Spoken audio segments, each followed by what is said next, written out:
says that she loves me. Isn't it lovely when the one you lusting is the one you're loving?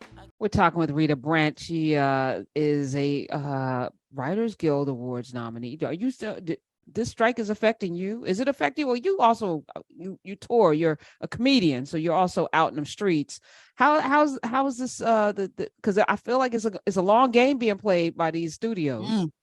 Yeah, it's extremely sad. I just saw today Billy Porter said he was contemplating selling his house because of the strike. Can we pause there for a second? Woo.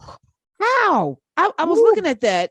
Since I started this show in 2014, I have been urging people to save for a rainy day. I remember reading a stat in 2014 that the average person doesn't have $400 for an emergency. So I was like, all right, well, let's say the first 1,000, let's say the first 10,000 if you can. And then people were like, well, what do I do with it? I was like, save it, and then invest it and then hold on to it. I had somebody email me to borrow money. And I was like, I don't have liquid money. I pour all of my money. I just had this meeting with my staff today. I said, these checks, the checks that you get that you aren't expecting, you got to consider that, like, especially if you don't own the situation, and I think about Shaq saving all of his NBA money and only living off of endorsements because he could. But for most of us, if you got new money coming in on these things that you get, throw it in something that you can't touch because you don't know, taxes be coming up and all kinds of things happen. And these contracts go away and then you're out there ass out. So but Karen, I don't even think people know what to do with that extra money. I think that's a conversation that we may be overestimating, that people know how to invest or a cash account versus a bank account and things like that. So I would love to have more of those conversations. Like, all right, I got an extra 5,000 this month. What can I do with it? How can I double it? I think more people need to be educated on that. But regarding the strike, I mean, the executives said it. They said they want to starve some of us out, and I believe that's exactly what they will do. Now, for me, I am extremely blessed because I do perform as well. So yes, I've done a lot of writing things. Shout out to Cedric the Entertainer for getting me in that realm because I was doing more performing, and then say it got me into the writing stuff. But I feel for my counterparts who only write. Luckily for me, I can go perform. I can make a little money on social media. But yeah, having to consider selling your house is interesting. But also as an artist, though, you have to do what makes sense for you. Like, I had moved to New York pre-pandemic and it was cool. I had some funds and then the funds ran out. So it's like, okay, do I stay in New York or do I come back down to the South where it's affordable? And here we are. I was able to afford a home in Mississippi. And, when you're over 30, you have to make sensible decisions like that. I mean, I get the grind and I get the hustle, but you also have to make good financial decisions too. Yes. Fortunately, we do Thrive Thursday every Thursday for the last 8 years, where we talk to all manner of people on all sorts of things around finances, and about to double down on that in the fall with the podcast series. But to your point, we don't talk enough. That community and unity needs to be more than the cookouts and showing up for each other at church and things. Like, we should maybe have, there's a lot of investment clubs. Tiffany Aliche is part of our family. We got Angela Matthews, who also has an investment club, and they talk about their investments and the things that they're looking at. I'm like, just armchair. You throw your money into some a Betterment account where they invest it for you, so you don't have to think about it. Yeah, I have one of those. Yeah, I just got one of those. See, you just throw it in there. What you do with the extra 5,000? Throw it in Betterment.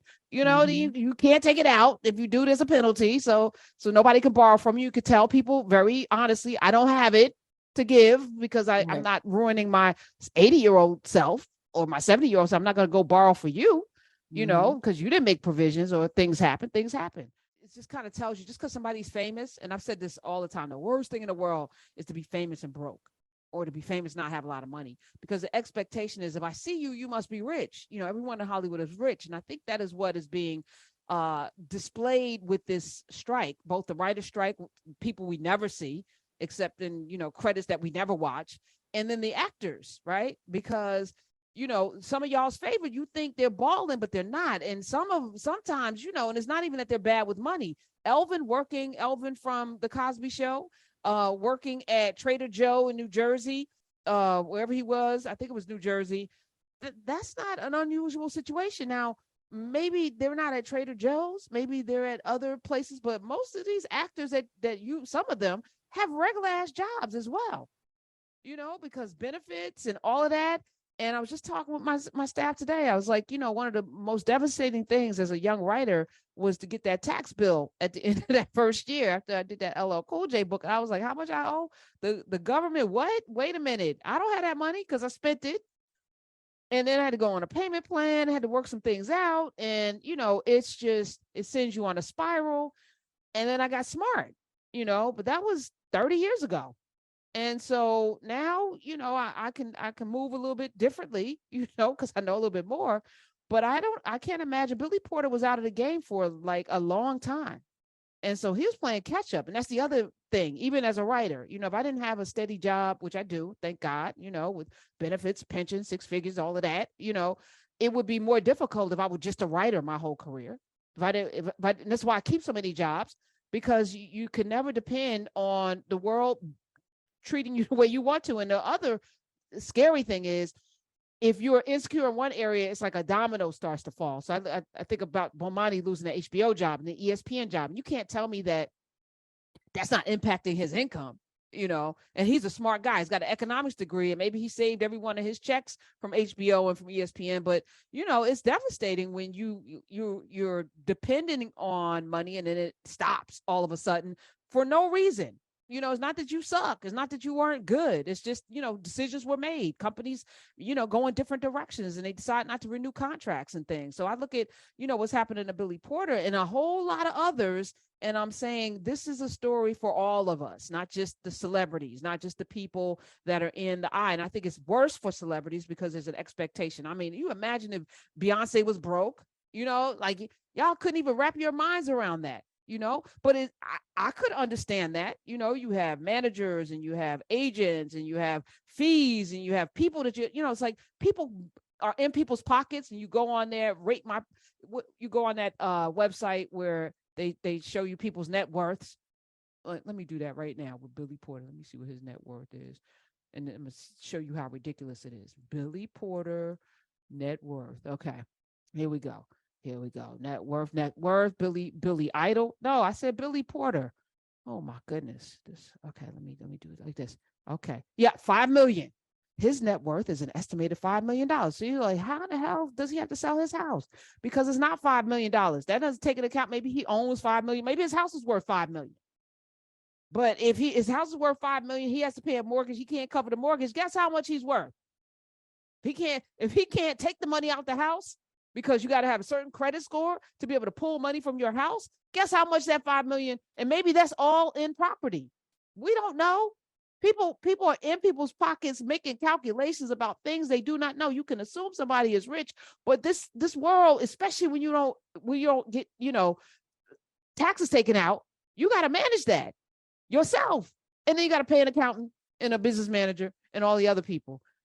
This is and then worry about your next gig. So I was really sad when I saw this story, and he said and I don't he said in an interview with the Evening Standard, he said he's having to sell his home because of the ongoing strike. He said, and I don't know when we're going to go back to work. He said the life of an artist until you make FU money, he's absolutely right, which I haven't made yet, is still check to check.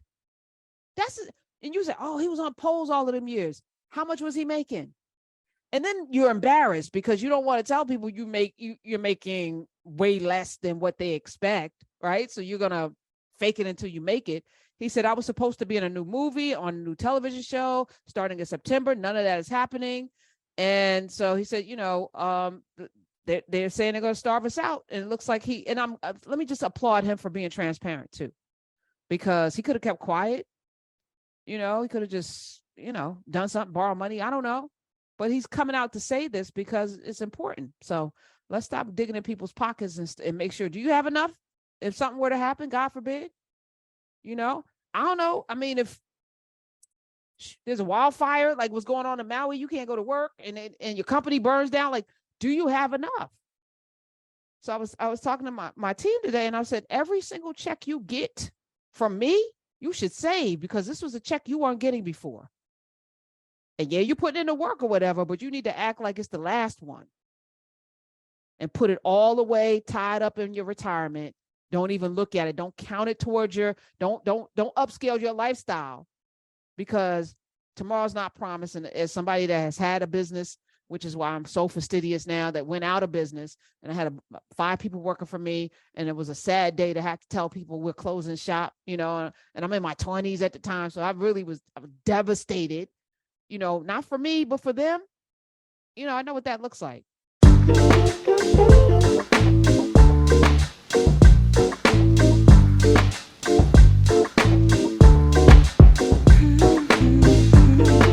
Yeah, yeah, yeah, yeah, yeah, yeah, yeah, yeah. I run my fingers through her hair as she smiles and says that she loves me. Isn't it lovely when the one you love is the one